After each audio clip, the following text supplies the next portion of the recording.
It was an unusual 4th of July for West Michigan families. The coronavirus pandemic impacting traditions and the patriotic celebrations. Fox 17's Marisa Oberle reports from Holland. Yeah, each year the Van Andel family shoots fireworks off of the South Pier here at Holland State Park. But this year, the park is actually closing its gates early to prevent the spread of COVID-19. As you can imagine, it's just one of many changes this holiday season. The 4th of July looks a bit different this year. For Jennifer Solis, Olivia Marquez, and their families. Usually we watch the fireworks downtown in Grand Rapids. They headed to Holland State Park. And to do what we can and hang out with the family. Yeah. Opting to spend the holiday swimming and cooking after the pandemic canceled their usual plans. A common thread for many park goers. Because a lot of the things we used to do are canceled. Elise Vital says her family is making the most of it, though, trying to enjoy the sun, sand, and water. It's been fun.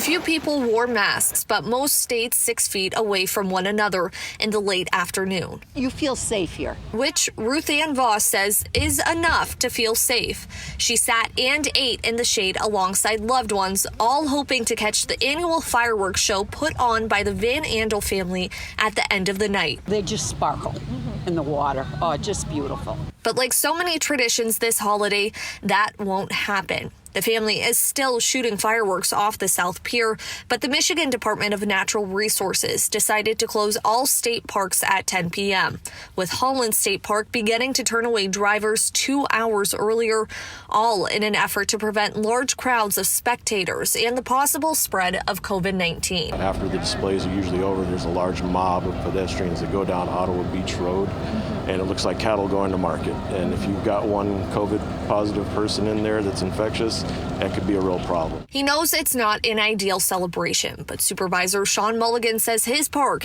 and the people in it are just trying to make do. With everything that's going on and the health concerns, we want to do our best to make sure that everybody's safe and healthy. Now, even though the park is closed, it does appear that those park goers did find a loophole around it being shut down. If you take a look behind me, you can kind of see a number of people here with their chairs out just outside of the park getting ready to watch those fireworks.